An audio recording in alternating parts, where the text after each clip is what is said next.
Hello friends, Andhra Pradesh ముఖ్యమంత్రి CM గారు అదిరిపోయే గుడ్ న్యూస్ చెప్పారండి.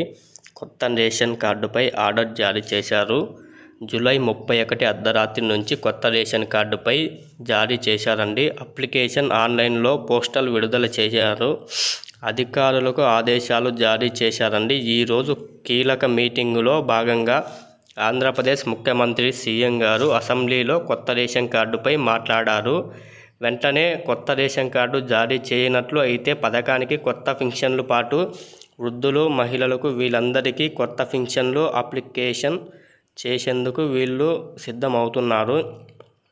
ఆంధ్రప్రదేశ్ ముఖ్యమంత్రి గారు కొత్త రేషన్ కార్డుపై జారీ చేశారండి. జూలై 31 అర్ధరాత్రి పోస్టల్ విడుదల చేస్తున్నారు.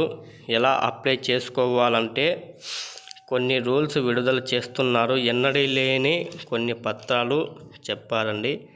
ఈ పత్రాలన్నీ రెడీ చేసుకోండి. కొత్త రేషన్ కార్డు అప్డేట్ గురించి చెప్తాను. ఫ్రెండ్స్, ఈ వీడియోలోకి వెళ్ళే ముందు సూపర్ 6 పథకాలకు ఏ పథకాలు రావాలంటే రేషన్ కార్డు కంపల్సరీ ఉండాలండి. ఈ రేషన్ కార్డు సంబంధించి పిల్లలకు సంబంధించి అప్డేట్ వచ్చిందండి.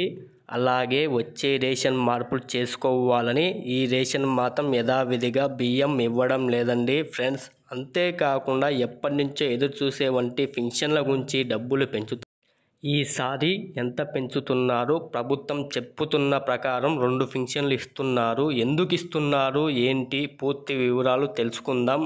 వెంటనే ఈ వీడియోకు లైక్ అండ్ షేర్, సబ్స్క్రైబ్ చేయండి ఫ్రెండ్స్.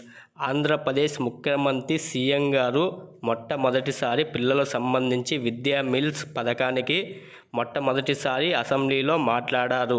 పిల్లలకు సంబంధించి నాణ్యమైన విద్యా మిల్ అందించాలని, అంతేకాకుండా పిల్లలకు సంబంధించి తల్లి వందనం సంబంధించి ఆగస్టు 15 స్కూలుకు కానీ కాలేజీలకు కానీ కొన్ని పత్రాలు అయితే సబ్మిట్ చేయాలని ఆర్డర్ జారీ చేశారండి. స్కూల్ పిల్లలు అందరికీ ఆగస్టు 15 వరకు టైం ఉంది. ఈ పిల్లలకు సంబంధించి ఇవ్వాల్సిన డాక్యుమెంట్స్ కానీ, స్కూల్స్ కానీ, కాలేజీలకు కానీ ఇవ్వాల్సిన పత్రాలు ముఖ్యంగా మొత్తంగా ఈ పత్రాలు చెప్పాలండి. తప్పనిసరిగా రేషన్ కార్డు పాతదైనా కానీ కొత్తదైనా కానీ రేషన్ కార్డు ఇవ్వాలని చెప్పారు. తల్లి వందనంకు సంబంధించి caste and income certificate, mobile number, పిల్లలది కానీ తల్లిది కానీ ఆధార్ కార్డు తప్పనిసరి ఉండాలి. ఇవన్నీ ఇస్తే ఆగస్టు 15 తారీఖు తల్లి వందనం పథకానికి సంబంధించి అప్లై చేసుకోవచ్చండి ఫ్రెండ్స్. అలాగే మన వీడియో నచ్చితే లైక్ అండ్ షేర్, సబ్స్క్రైబ్